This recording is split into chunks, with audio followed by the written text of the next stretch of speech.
In my first speech I mentioned, and we will be set apart from those in the past who made similar claims in the past, as they were not sincere as we are in our desire for freedom first.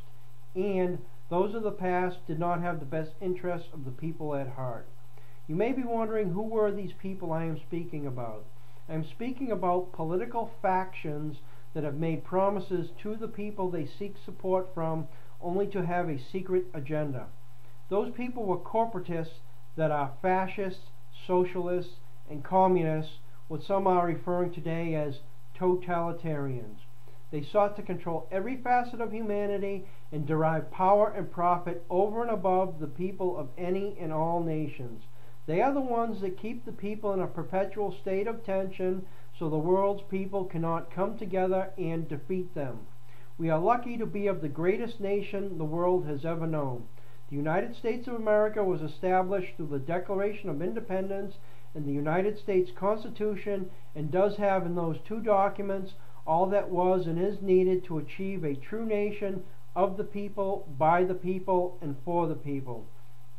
Unfortunately, that is not the current direction of this nation, and has not been even from the beginning.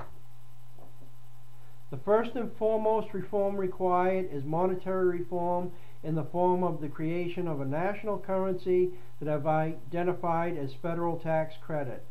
If this nation is of the people, by the people, and for the people, then the people must be part of the monetary system, other than money used to extract labor and resources from the people and the people's nation. Money is not thought of for what it is to be under the Declaration of Independence in the United States Constitution. In the beginning of this nation, there was not the proper infrastructure to achieve what can be achieved today. If you think about how our current national economy works, it is a tax and spend economy. So where does the money come from? With the current system, it is borrowed by the federal government in the form of treasury notes that are sold through the Federal Reserve banking system. This costs the federal government, the people, a fee in the form of interest payments. The United States Constitution outlines that the federal government may emit bills of credit and also may coin money and regulate the value thereof. These are the guidelines used to create Federal Reserve notes. The problem is that by doing so in the current manner, there is a 6% skimmed off of the top through dividend payments without taxes being paid to the banks issuing dividends. This is something that has siphoned off huge amounts of resources to foreign entities, and it was foreign international bankers that put together the Federal Reserve System. And let's not forget, the Federal Reserve System involves banks that consider themselves servicers.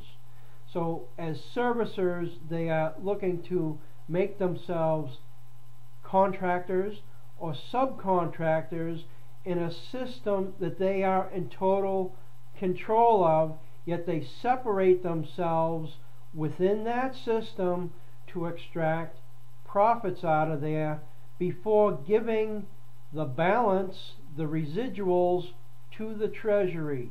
This is not right, this is not correct, this is not the way that this should be happening. What is happening is the government is protecting the international bankers, and the international bankers are extracting vast amounts of profits just by the daily workings of the government. By the Federal Reserve banks having control of all the resources of the Treasury and the federal government, they are able to use those monies that are held on deposit through the fractional reserve banking system to leverage 10 times the amount of money that the federal government has on deposits, as they can leverage 10 times the amount of money that is on deposit by any depositor. So the international bankers are using the federal government's money, which is the money of the people. Let's make no mistake about that. What is occurring today is there is informationals going on. There is the media used to go on no different than it went on during Nazi Germany, let's say, where it is being used as propaganda to set the mindsets of the people to even think how their nation works. Now, there are people out there that, and sometimes rightly so, at the lower levels that say, hey, wait a minute, I'm the taxpayer. I know my neighbor really isn't a taxpayer because they don't make enough money to be a taxpayer. They are a tax taker, not a taxpayer, and that this system is all about the taxpayer. It's not all about the taxpayer.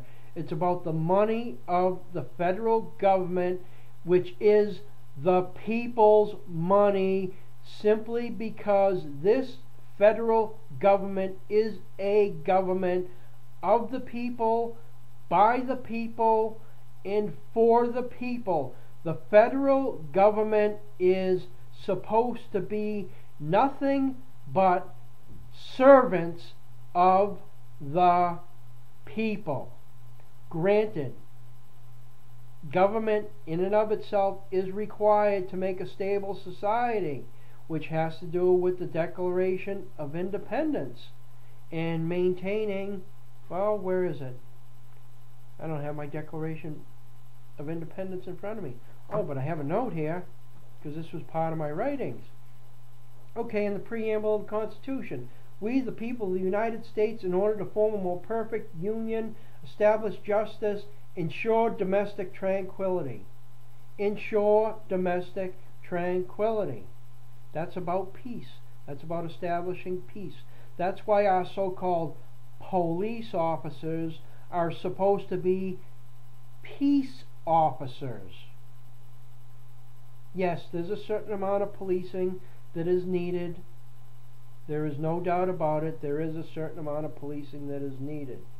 But first and foremost, they are peace officers as identified in our Constitution. That's what our government is about. More so, at the federal level, our federal policing force, whether they are, well, what do we have for federal policing force now other than federal marshals? And again, this is what they are supposed to be going under. The Preamble of the Constitution. That is what they are supposed to be using as a guideline. Ensure domestic tranquility. Provide for the common defense. That's our military, the common defense. Not our federal officers to come in and decide that because somebody is getting a group together in order to purchase, let's say, unpasteurized milk to make healthier cheese for themselves. What is happening? You can go on YouTube and you can find out there are people that just went to the level of getting milk. It was unpasteurized milk, I believe. It was raw milk from farms that they had interviewed the farmers, watched how their facilities worked, made sure that they were clean and decent places because they were not doing it for a profit. What they were doing it for was for their own use, but they needed a group in order to buy a large enough volume in order to get proper pricing so that it wouldn't cost them an exorbitant amount of money.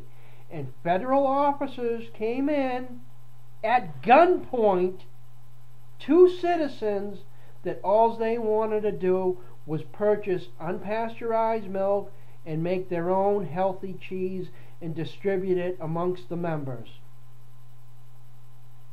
That's not what the preamble of our Constitution is about. So, I guess I went off track talking about the monetary policy, but you know something? All these things work hand in hand because the reason those federal officers went in there and held those people at gunpoint was about money and power and control and profits for the corporations that handle, in that example, the pasteurization of milk.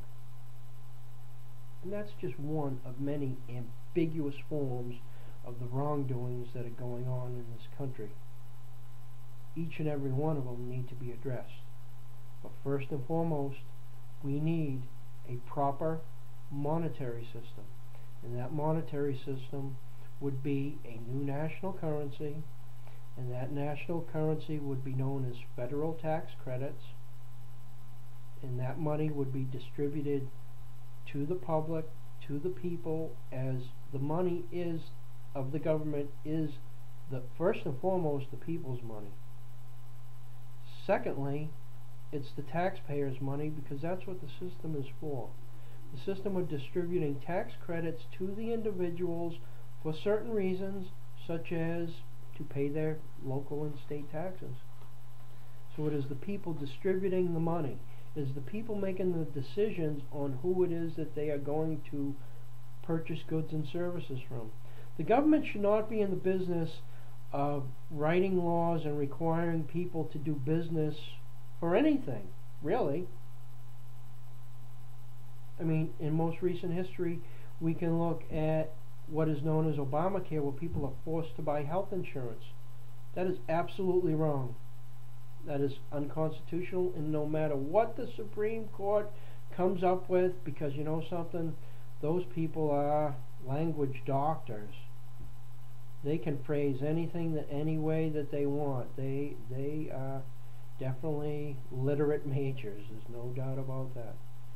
But it is wrong for people to be forced to purchase these things.